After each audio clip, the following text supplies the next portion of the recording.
Hello अस्सलाम वालेकुम। आज का एपिसोड शुरू करने से पहले मैं आप सबका तहे दिल से बहुत शुक्रिया अदा करना चाहती हूँ कि आपने हमारे चैनल को इतना प्यार दिया। आज का एपिसोड शुरू करने के लिए जो हमारे गेस्ट आए हैं मैं उनका भी बहुत शुक्रिया अदा करना चाहती हूँ कि उन्होंने अपने कीमती वक्त में से थोड़ा सा वक्त निकाल के हमें दिया। और इनके बारे में अगर हम बात करें तो इन्हें यूनानी की फील्ड में 30 इयर्स का एक्सपीरियंस है, 30+ इयर्स का एक्सपीरियंस है। और इन्होंने स्टूडेंट्स को अकेडमिकली और पर्सनल ग्रोथ में बहुत ज़्यादा हेल्प करी है, मेंटोरशिप करी है, जिससे उन्हें उनकी एक पर्सनालिटी डेवलपमेंट होती है। और आज के एपिसोड के लिए जो हमारे गेस्ट हैं वो professor doctor Khurshid Ahmad Ansari, school of Unani medicine Jamia Hamdard में एचओडी हैं एनाटमी डिपार्टमेंट में। आइए सर से बात करते हैं डायबिटीज़ मेलाइटस के ऊपर। सबसे पहले कि हम लोग आज की बातचीत फॉर्मली शुरू करें, मैं आपका शुक्रिया अदा करता हूं और साथ ही साथ आप और आपकी टीम को मुबारकबाद इसलिए देता हूं कि आपकी ये जो कोशिश है वो तिब्ब यूनानी की दुनिया जो है उसके ज़रिए बहुत अप्रिशिएट की जा रही है। तो मेरी शुभकामनाएं और मेरी नेक ख्वाहिशात आप लोगों के साथ हैं जी। Thank you sir. सर हमारा पहला सवाल ये है कि डायबिटीज़, जिसे हम आम भाषा में आजकल ऐसे शुगर बोलते हैं, लोगों में बहुत ज़्यादा तेज़ी से बढ़ रहा है, तो इसके खास वजह क्या है, क्यों बढ़ रहा है ऐसे? सबसे पहले तो ये हमें अंदाज़ा लगाना चाहिए कि ये कोई जदीद दौर में होने वाला मर्ज़ नहीं है, बल्कि इसकी तारीख़ को अगर हम लोग देखें तो आयुर्वेदिक साइंस में मधुमेह के नाम से ये बहुत ही कुख्यात बीमारी रही है। और साथ ही साथ अगर हम अपने क्लासिकल लिटरेचर्स किताबुल हवी, अल क़ानून फ़ी तिब्ब जैसी मशहूर ज़माना किताबों का भी मुताला करें तो हम ये पाएंगे कि इसका ज़िक्र बहुत कदीम ज़माने से यूनानी किताबों में ज़रूर मिलता है। और हाँ, दौर हाज़िर में इस पर तबसरा किया जाना, इस पर बातचीत किया जाना बेहद ज़रूरी है, क्योंकि जैसे जैसे इंसान की लाइफस्टाइल में मॉडिफिकेशंस होती गई हैं वो इस बहुत ही ख़बीस और बहुत ही मूज़ी सिंड्रोम के ज़रिए पूरी दुनिया में बहुत तेज़ी से बढ़ रहा है। और चूँकि ये कोई बज़ाते ख़ुद एक मर्ज़ नहीं है, बल्कि अपने साथ ऐसी दुश्वारियाँ, ऐसी पेचीदगियाँ लेके आता है जिससे कि इंसान की जो ज़िंदगी है, उसकी जो मामूलात ज़िंदगी है, उस पर बहुत बुरे असरात पड़ते हैं, जिसके लिए हमें ज़याबतीस शुगरी पर या डायबिटीज़ मेलाइटस पर बहुत सारे अवेयरनेस प्रोग्राम करने की ज़रूरत है। और साथ ही साथ लोगों में ये जागरूकता लाने की ज़रूरत है कि अगर वो ज़रा सी कोशिश ये करें कि अपनी मामूलात ज़िंदगी में तब्दीली कर लें, उनको थोड़ा सा बदलाव कर लें, तो इस मर्ज़ की खबासत से, इस मर्ज़ की अज़ियत से न सिर्फ बचा जा सकता है बल्कि उनकी लाइफ को भी एक्सपेक्टेंसी अच्छी मिल सकती है जी। सर अगला क्वेश्चन मैं ये पूछूंगी, जैसे इंडिया में, अगर हम इंडिया की बात करें तो इंडिया में डायबिटीज़ के क्या स्टैटिक्स हैं? आज की डेट में इंडिया में ये बहुत अलार्मिंग सिचुएशन आप मान सकते हैं, क्योंकि दुनिया भर में अगर हम एक एवरेज वो देखें तो 2023 के डेटा के अकॉर्डिंगली जो इंटरनेशनल डायबिटिक एसोसिएशन अमेरिका के ज़रिए और WHO जैसी तंजीमों के ज़रिए हमें मिलती है, वो तकरीबन 800 मिलियन लोग पूरी दुनिया में डायबिटीज़ मेलाइटस का शिकार हैं। और हिंदुस्तान के लिए ख़ास तौर से ये फ़िक्र की बात है कि तकरीबन 212 मिलियन लोग, तकरीबन 26-28% लोग इस मूज़ी मर्ज़ में मुब्तला हैं।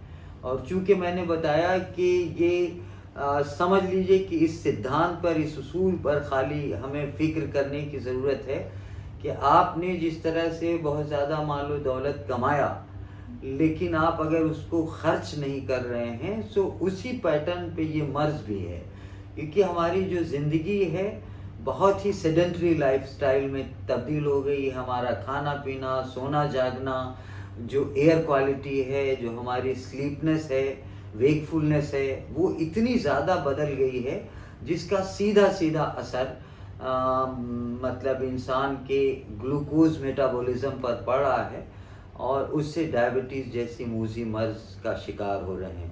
सो जहाँ तक डेटा की बात है, सो मैंने बताया, बहुत सारे रेफरेंसेस में आपको मिल जाएगा कि India is becoming the capital of the diabetes mellitus, and by 2030 या 2035 it will be a very alarming situation in India who are suffering from the diabetes mellitus, because वही लाइफ स्टाइल का modification अगर हमने नहीं किया, junk food पर dependency जो ख़ासतौर से नई नस्ल है, अगर उन्होंने अपने आप को इस बात के लिए आमादा नहीं किया कि वो फिज़िकल इंडल्जेंस या फिज़िकल एक्टिविटीज़ में थोड़ा सा अगर इजाफा नहीं करेंगे, तो ये डेटा और इंडिया में बढ़ता जा सकता है।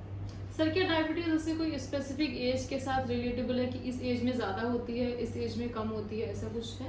पुराने ज़माने में ये डेटा ज़रूर मिलता है कि डायबिटीज़ को ये माना जाता था कि 45-50 साल के बाद लोगों में जब हरारत ग़रीज़िया का गलबा हो जाता है, या अमूमन ये देखा गया है कि ये बलगमी मिजाज के लोगों में ज़्यादा होने वाला मर्ज़ है, जैसा कि यूनानी स्टैटिस्टिकल डेटा अवेलेबल है कि बेसिकली ये बलगमी अफराद को, या जिनके मिजाज में रतूबत और बलगमियत पाई जा रही है, उनमें ज़्यादा होता है। तो पहले ये ख्याल किया जाता था कि 45-50 साल के बाद चूँकि आदमी शैखूखत की तरफ या सेनाइलिटी की तरफ अपने कदम बढ़ाता है, तो बॉडी के जो इनेट पावर हैं वो थोड़ा कमज़ोर होती थी। तो जो कुछ भी हम लोग खाते थे उसमें कार्बोहाइड्रेट का जो मेटाबॉलिज्म है वो स्लगिश हो जाता था, जिसकी वजह से इस तरह की चीज़ें आया करती थी। लेकिन आज की डेट में बहुत सारे अमराज को आप पाएंगी कि उन्होंने अपना जो कैरेक्टर है वो बदल लिया है, जैसे हार्ट अटैक हो गया, जैसे इस तरह की जो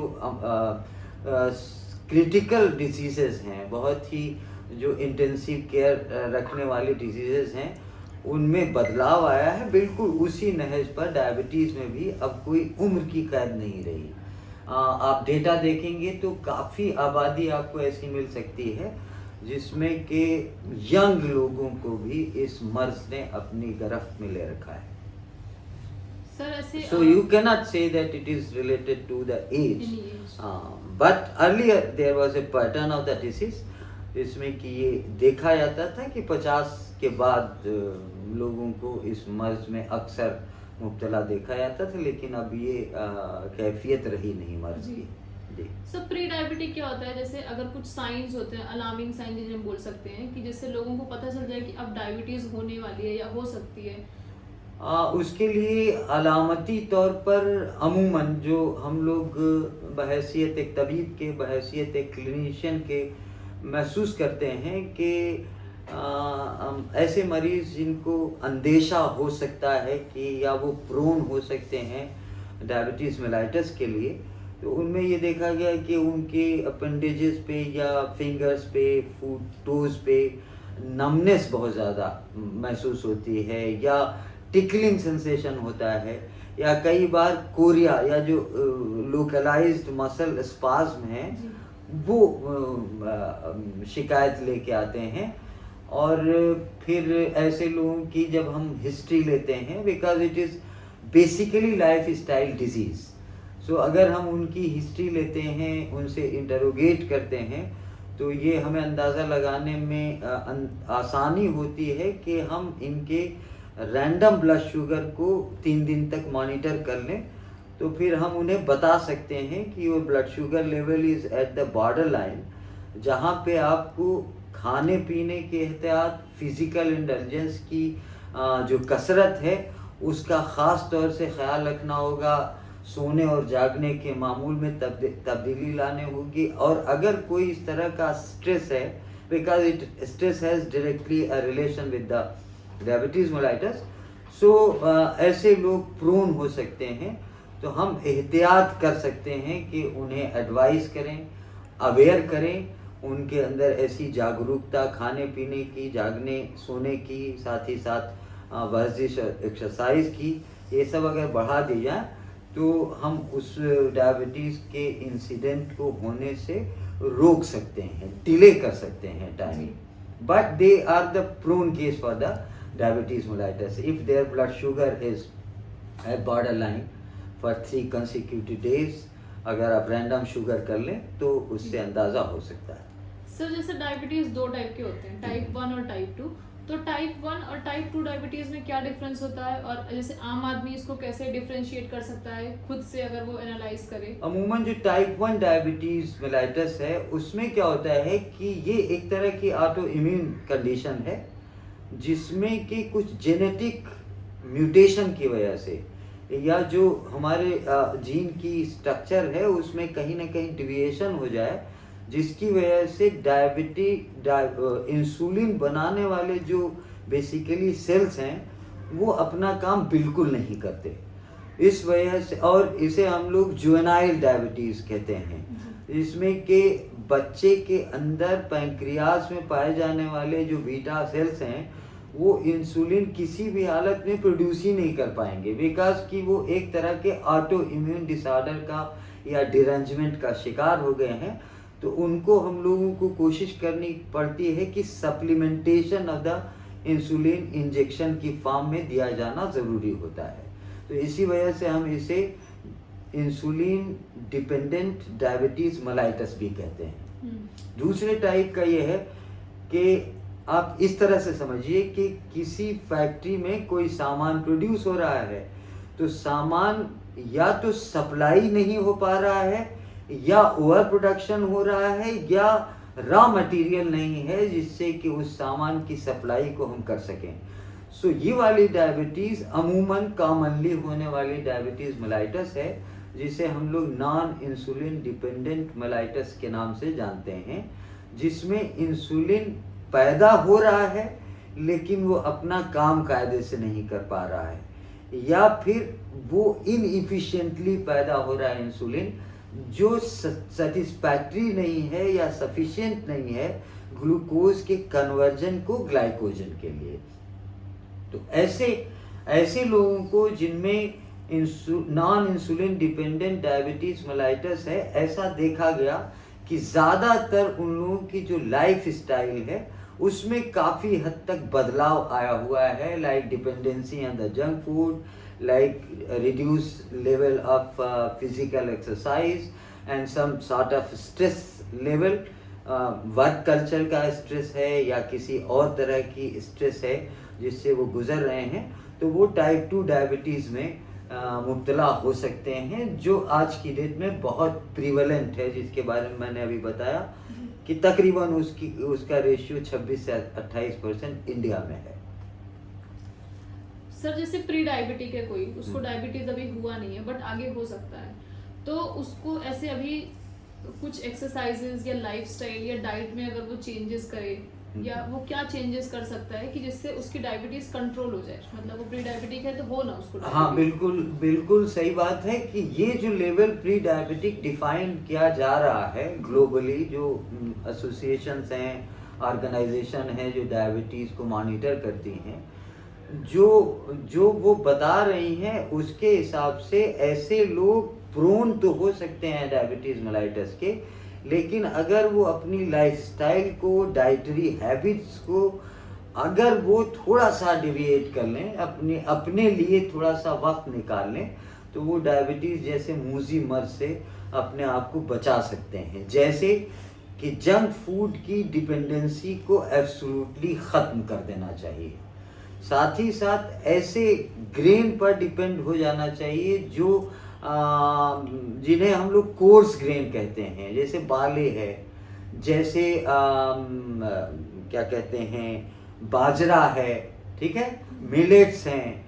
इस तरह के अगर हम अनाज कंज्यूम करने, चने का फ्लोर अगर इस्तेमाल किया जाए तो उससे काफ़ी हद तक हम लोग डायबिटीज़ के होने के लेवल को भी पीछे की तरफ धकेल सकते हैं. इसके साथ जो हमारी सोने और जागने की हैबिट्स हैं उनको मॉडिफाई कर सकते हैं, और साथ ही साथ जो भी पॉलीसैकेराइड या स्टार्च रिच डाइट्स हैं उसमें कर्टेल कर सकते हैं, जैसे राइस है, पोटैटो है, शुगर बीट्स हैं, या शुगर कंजम्पशन है, ख़ास तौर से वाइट शुगर, उसके कम से कम इस्तेमाल से हम प्री डायबिटिक की स्टेज को काफ़ी लंबा मेंटेन कर सकते हैं। और एटलीस्ट कम से कम 15 से 30 मिनट तक अपने आप को फिजिकल एक्सरसाइज में इंडल्जेंस करना चाहिए, या तो वॉक करें या ब्रिस्क वॉकिंग करें, थोड़ा सा तेज तेज चलें, या फिर अगर चूँकि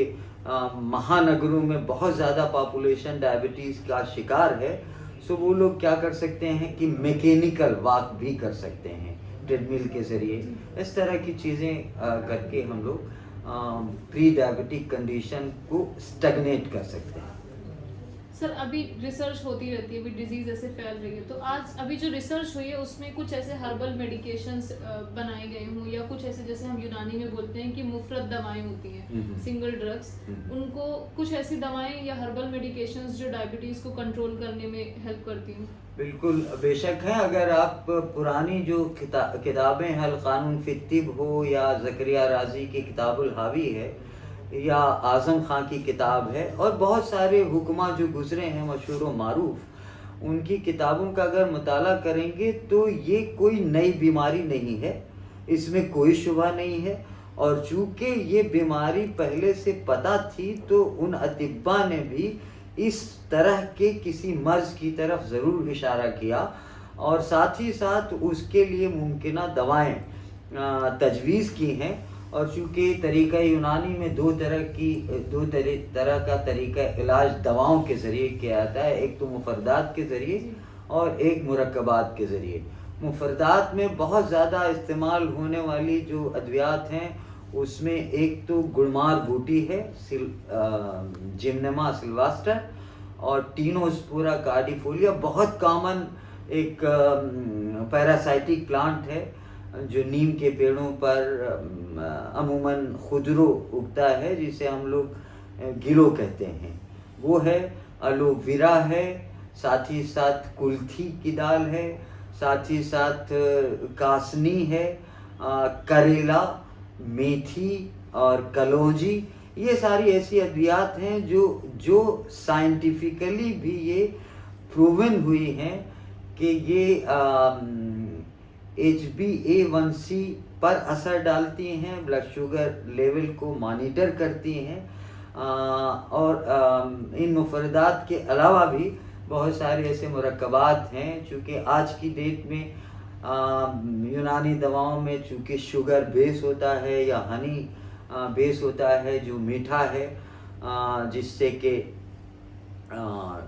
शुबा है लोगों को कि शायद ये डायबिटिक पेशेंट्स के लिए मुफीद नहीं होगा। तो उस कंडीशन में क्या है कि कुछ पाउडर्ड या कुछ टैबलेट या पिल्स की शक्ल में दवाएं हैं, जैसे सफूफ़े ज़ियाबती से एक बहुत मशहूर दवा है जो कसरत से इस्तेमाल होती है। इसी तरह से हब्बे तबाशीर करके है, खुर्से तबाशीर करके है, वो बहुत अच्छी दवा है। इसी तरह से खुर्से ज़ियाबतीस है, वो भी एक बहुत अच्छी दवा है जो इन्हीं मुफरदात का मुरक्कब है। अलग अलग कंपनियां नेशनल यूनानी फार्माकोलॉजी के तहत अपने अपने नाम से बेचती हैं, जिनमें ऑलमोस्ट वेरिएबल हो सकती हैं, लेकिन जैसे मैंने बताया कि गिलो है, अलो है, साथ ही जिम्नेमा सिल्वास्टर है, जिसे हम लोग कासनी है, ये मेथी है, कलौंजी है, इन्हीं के इर्द गिर्द। और आप लोग जानते ही होंगे सोशल मीडिया के ज़माने में हर आदमी डायबिटीज़ का इलाज करता हुआ मिल जाएगा। तो कभी कोई करेले का जूस लेके आ जाता है, कभी एलोवेरा का जूस लेके आ जाता है। इसमें कोई डाउट नहीं कि ये एक मार्केटिंग स्ट्रेटजी है, बट साइंटिफिकली भी ये प्रूवन है कि एलोवेरा या फिर करेला, इनके जूसेस से असर तो पड़ता है। It is anti hyperglycaemic agent, which is studied clinically also and in experimental models of the animals. ऐसा देखा गया कि ये ब्लड शुगर लेवल को रिड्यूस करती है।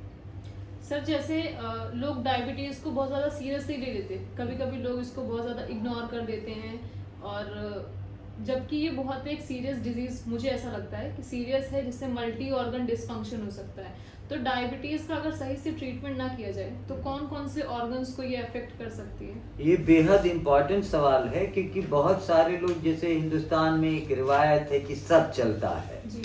सो इस बीमारी के बारे में ये यकीन जानिए कि ये कोई कॉमन सी प्रॉब्लम नहीं है, ठीक है। इसलिए बेहतर है कि कोई मरीज डायबिटिक ना बने और उसको अवेयरनेस का, एहतियात की तदाबीर सब बताते रहिए। लेकिन अगर ऐसे मरीज जिनका ब्लड शुगर लेवल आपको अंदाज़ा हो गया कि ये डायबिटिक हो चुके हैं, सो उनको बार बार ये अवेयर करिए कि वो इस बीमारी की जो कॉम्प्लिकेशंस हैं उससे बाखबर हो जाएं, वरना वो जानलेवा साबित हो सकती है, मुहलिक साबित हो सकती है। बिकॉज कि diabetes is not simply a disease, it is a very complicated syndrome, जो जिसमें इंसान के अलग अलग निज़ाम पर, अलग अलग सिस्टम्स ऑफ द बॉडी पर बड़े ख़तरनाक असरात मुरतब करती है। जैसे कि डायबिटिक रेटिनोपैथी होती है, जो आपकी आँखों की रोशनी ज़ायल करने का सबब बन सकती है। इसी तरह से दिल की बीमारियां भी डायबिटीज़ से सीधे सीधे जुड़ी होती हैं, जिसे हम लोग कार्डियोमायोपैथी कहते हैं। इसी तरह से नेफ्रोपैथी, क्योंकि गुर्दों में जो फिल्टरिंग मेम्ब्रेन है, अगर उससे molecule of the glucose filter होने लगे तो that will damage the parenchyma of the kidney, so that can be very very dangerous for control of the urea, creatinine, nitrogen. ये सारे जो बायोकेमिकल सब्सटेंसेस हैं, अगर ये बढ़ते रहे तो एक टाइम ऐसा आएगा कि किडनी अपना काम करना बंद कर देगी। सो हम लोग उसे डायबिटिक नेफ्रोपैथी कहते हैं। इसी तरह से बड़े जॉइंट्स के अंदर भी डायबिटीज़ की वजह से या हाइपरग्लाइसेमिया की वजह से वियर एंड टियर की कंडीशन आती रहती है, जिससे कि आर्टिकुलर सर्फेसेस रफन होती है, पेनफुल जॉइंट होता है, और अगर उसका ख्याल नहीं किया जाए तो वो मतलब जॉइंट रिप्लेसमेंट तक को इनवाइट कर सकता है। साथ ही साथ कई बार जो वूंड है, सिंपल वूंड है, उसके अंदर गैंग्रीन पैदा हो सकता है because of the non healing behaviour. कि शुगर बैक्टीरिया के ग्रो करने का एक अच्छा मीडियम है, सो वो अल्सर्स हील नहीं होते। अगर वो अल्सर हील नहीं होगा तो उससे और भी जगह पे इन्फेक्शन फैलने के चांसेस बढ़ जाते हैं, जैसे कि septicaemia, toxaemia. This condition can come and that can be very dangerous for the human body. साथ ही साथ ब्रेन के ऊपर, नर्व्स के ऊपर भी इसके बहुत बुरे असरात होते हैं। इसलिए डायबिटीज़ के लिए इलाज से ज़्यादा ज़रूरी है कि मासेस में अवेयरनेस क्रिएट किया जाए, कि ज़्यादा से ज़्यादा वो अपने आप को मॉनिटर करते रहें। अगर उनके अर्ली साइंस होते हैं तो उनके बॉडी के और सिस्टम इससे बुरी तरह से प्रभावित ना हो, असरअंदाज ना हो, उसके लिए अवेयरनेस फैलाना ज़रूरी है समाज में। Otherwise, we can get involvement of many other vital systems of the body like the heart, cardiovascular system, nervous system, ocular system of the body, arthropathy.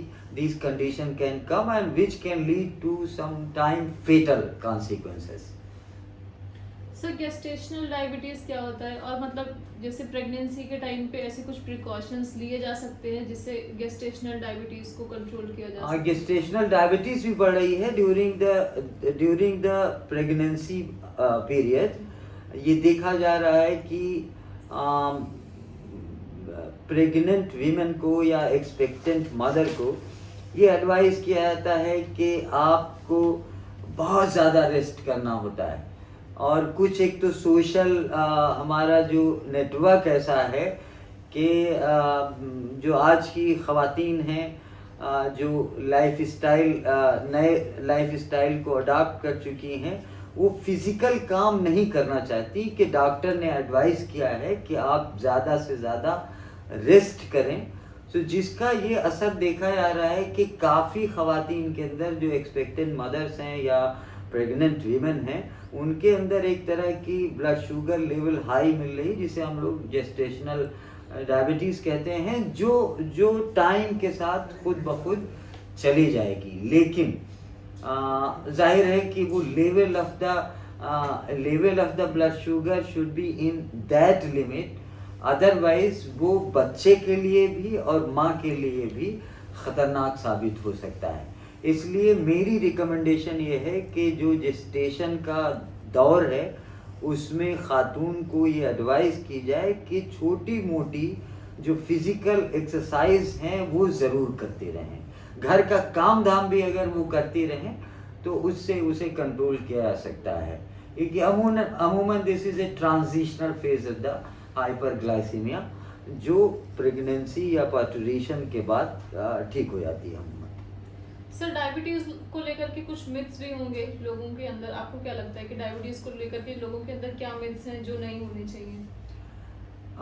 Diabetes का जो हवा क्रिएट किया गया है वो जाहिर है कि बहुत सारी ऐसी कल्पनाएं हैं, ऐसी चीज़ें हैं समाज में, सोसाइटी में जो प्रिवलेंट हैं, जिनसे हमें बचना चाहिए। कि बहुत पॉपुलिस्ट जो मीडिया के ज़रिए फैलाई जाने वाली चीज़ें हैं उनसे बचना चाहिए।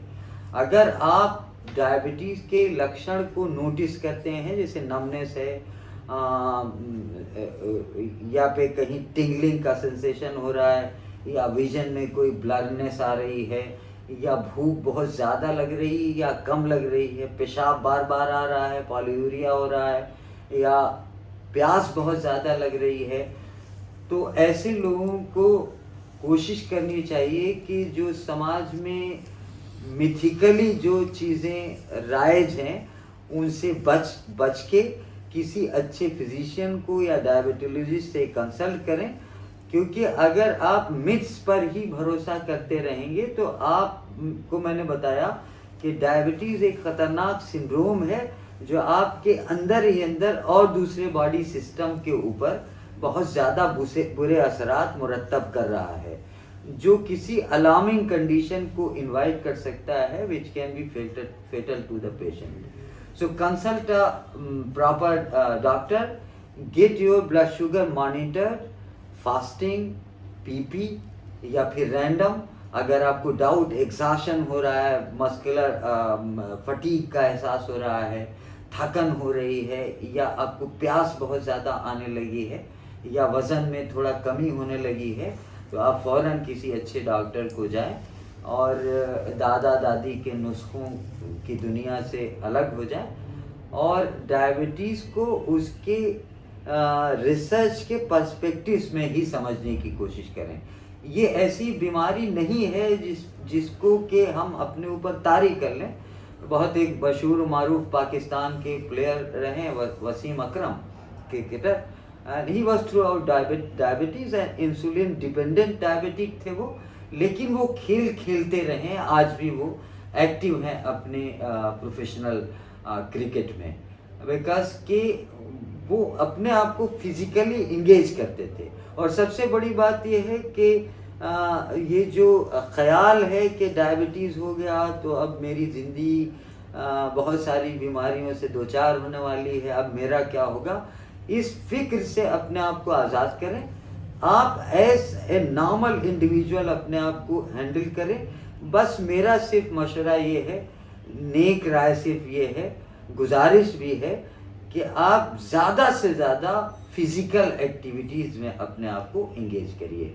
क्योंकि उसूल इतना है कि पैसा जितना कमाया जाए सब लेके बैठिए मत, थोड़ा सा रखिए जो आपके किसी हारे गाढ़े वक्त के लिए काम आए, वरना ज़्यादा से ज़्यादा उसे खर्च करिए। आप किसी और के ऊपर नहीं खर्च कर रहे हैं तो कम से कम खुद के ऊपर खर्च किए। यही डायबिटीज़ का उसूल है कि ब्लड शुगर जो भी आप कंज्यूम कर रहे हैं उसको ज़्यादा से ज़्यादा खर्च करिए। कोई स्पोर्ट्स आप एंगेज कर लीजिए, बैडमिंटन है, फुटबॉल है, वॉलीबॉल है, क्रिकेट है, या फिर आप रनिंग करिए, ब्रिस्क रनिंग करिए, जॉगिंग करिए, एक मामूल में शामिल कर लिए। उसके बाद मॉनिटर डाइटरी हैबिट को अडॉप्ट करिए। और डायबिटीज़ के लिए ज़रूरी नहीं है, पुराने ज़माने में बताया जाता था कि ये नहीं खाना है, वो नहीं खाना है। एक नया डाइटरी मॉनिटरिंग चार्ट अवेलेबल है जिसमें आप हर चीज़ खा सकते हैं, लेकिन वो एक कन्फाइंड लिमिट के साथ होना चाहिए। Because you have to estimate the calories, कि आपके पास कितना पैसा आएगा और कितना खर्च करेंगे आप। अगर आप ये मैनेज कर पा रहे हैं तो आपको चिंतित होने की, फिक्रमंद होने की कोई ज़रूरत नहीं है। आप डायबिटीज़ के साथ भी वैसे ही जी सकते हैं जैसे आप पहले जीते रहे हैं। और ये अवेयरनेस ज़रूर दूर दूर तक जानी चाहिए, बिकॉज आगे आने वाले टाइम में डायबिटीज़ जो आज दुनिया की कैपिटल कहला रही हिंदुस्तान में, उसके बुरे असरात और धीरे धीरे दिखाई देंगे।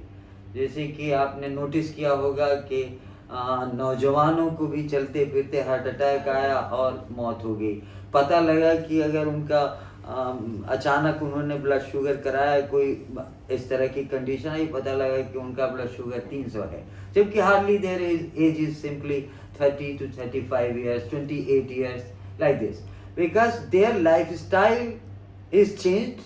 सेकेंड थिंग, जो लोग हमको हंसते हुए मिल रहे हैं वो पता नहीं क्या क्या अपने अंदर लेके चल रहे हैं। जो इमोशनल और मेंटल स्ट्रेस है वो किस लेवल के लिए चल रहे हैं वो हम लोगों को पता नहीं है। और ये जो स्ट्रेस्ड कंडीशंस हैं या डिप्रेशन की हालत है, एंग्जाइटी की हालत है, वो डायबिटीज़ को प्रेसिपिटेट करने के लिए या उसकी ख़तरनाकी को और ज़्यादा बढ़ाने के लिए बहुत नुकसानदेह है। तो जिससे क्या होगा कि जो हार्ट की ब्लड सप्लाई है उसके ऊपर फ्लेक्स जमा होंगे और ब्लड सप्लाई कम होने की वजह से हार्ट अटैक आएगा और शायद मरीज के लिए मुहलिक साबित हो जाए। सर, अभी लेटेस्ट जो क्लिनिकल रिसर्चेज हो रही हैं उसमें यूनानी मेडिसिन का क्या कंट्रीब्यूशन है डायबिटीज़ को कंट्रोल करने के लिए? मैंने बताया कि कदीम ज़माने से ही तिब्ब यूनानी ज़ियाबतीस शकरी का इलाज करती रही है। और आए दिन आप देखते होंगे, ख़ास तौर से पोस्ट कोविड-19 में 19 के बाद, कोरोना महामारी के बाद अल्टरनेटिव सिस्टम ऑफ मेडिसिन की तरफ लोग बहुत उम्मीद की नज़र से देख रहे हैं।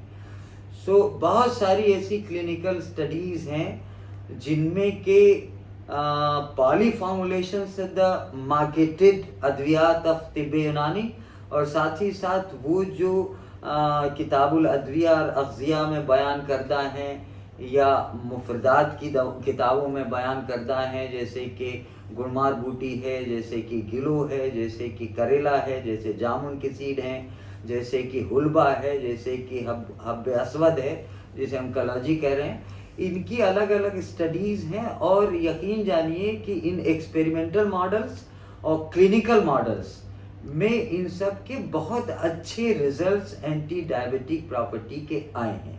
लेकिन चूँकि रिसर्च एंड डेवलपमेंट का एरिया तिब्ब यूनानी का ख़ास तौर से, आयुर्वेदा का भी ख़ास तौर से, इसमें जो R&D का सेक्टर है, जितने बड़े साइज़ के सैंपल की ज़रूरत है स्टडी करने के लिए, क्लिनिकल स्टडी करने के लिए, जिससे कि मार्केट में हम इस्टेब्लिश कर सकें कि this is a contemporary medicine which is parallel with the modern medicine as anti hyperglycaemic और एंटी डायबिटिक ड्रग। उसके लिए अभी हमें और भी ज़्यादा बड़े पॉपुलेशन या नंबर ऑफ पेशेंट्स को ज़्यादा बड़ा करना होगा, और साथ ही साथ सेफ्टी असेसमेंट की ज़रूरत भी होगी कि whether those medicines which are derived from the plant sources or maybe they are derived from the animal sources or mineral source, whether they are having any side effect।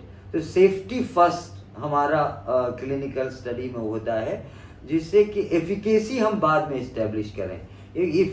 efficacy का तो मामला ये है कि WHO के accordingly कोई भी system of medicine जो 100 साल से ज़्यादा प्रैक्टिस में है जिसकी कोई रिपोर्टेड साइड इफेक्ट नहीं है, उसको हम ट्रेडिशनली एक्सेप्ट करते हैं कि वो सेफ हैं।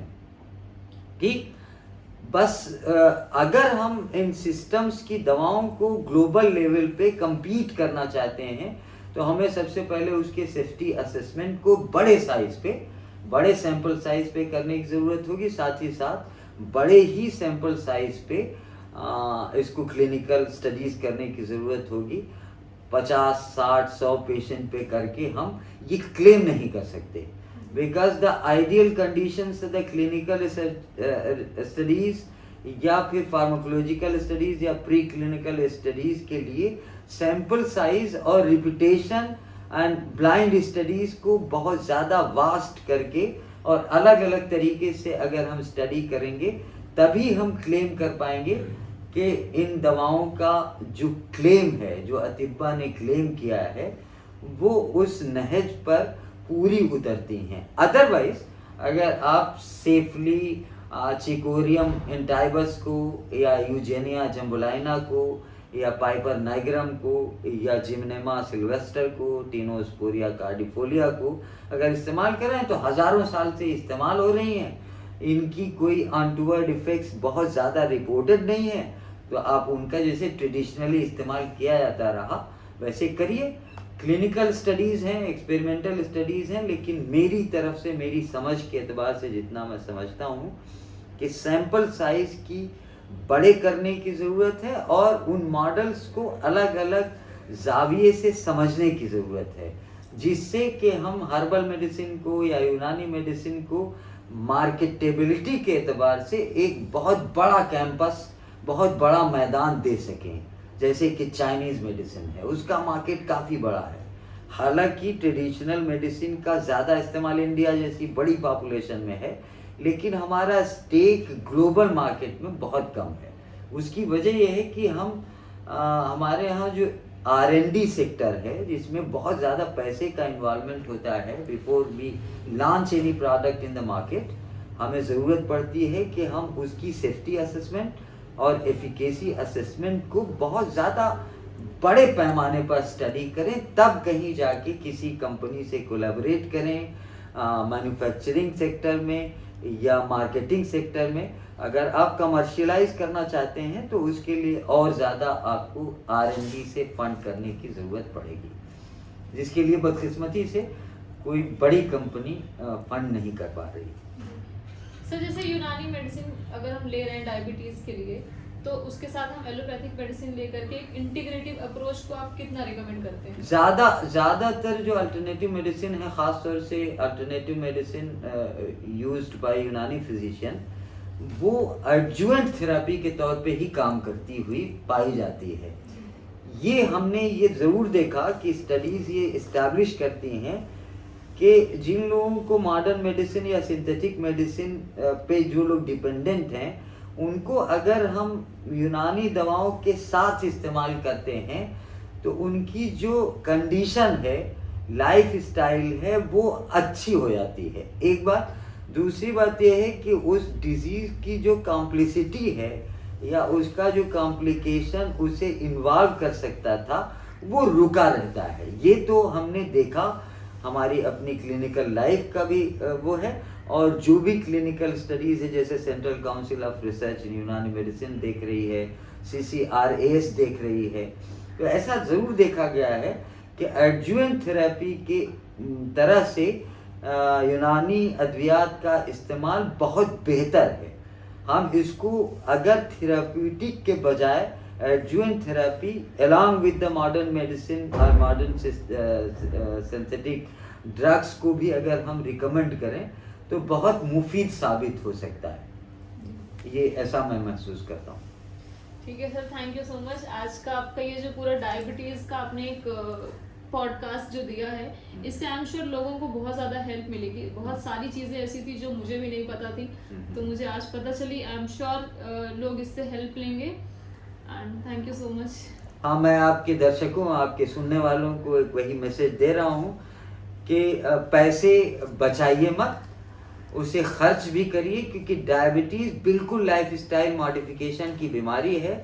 जिसमें आपके जंक फूड का दखल है, कोल्ड ड्रिंक का दखल है, और साथ ही साथ जो हमारी सेडेंटरी लाइफ स्टाइल है उसका पूरी तरह से असर है।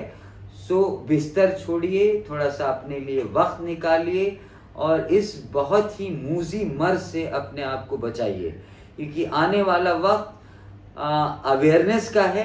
अवेयरनेस किसी भी इंसान की सेहत के मामले के लिए बढ़ाया गया पहला कदम है। Awareness is not a treatment, but awareness can prevent you from inviting any kind of the disease. आपको नहीं, जिन लोगों के दरमियान आप as a student, as a clinician अपनी ज़िंदगी बिताने वाले हैं, और उनको ये बाखबर करने के लिए ज़रूरी है, because awareness prevents the onset of the disease. अपना ख्याल रखें, खुश रहें। Thank you. जय हिंद। And I would request the viewers to comment down the disease they want us to cover the next. Yes, if you are interested in having such kind of discussion in future, so you can comment। और मैं as a एक दर्शक कह सकता हूँ कि आप इन्हें सब्सक्राइब करें, इन्हें शेयर करें, क्योंकि इंफॉर्मेशन और अच्छी इंफॉर्मेशन एंड नॉलेज जितना आगे बढ़ाएंगे वो भी एक तरह का सदका जारिया है। अपना ख्याल रखें फिर से, और खुश रहें।